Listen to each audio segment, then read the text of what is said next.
দেখা যাক টান্ডু কি করতে পারে। আমি জানি না। কি করলো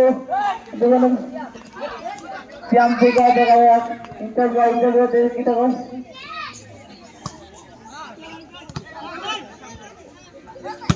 দেখা যাচ্ছে সাকিব বল পেলাম মাঠের বাইরে।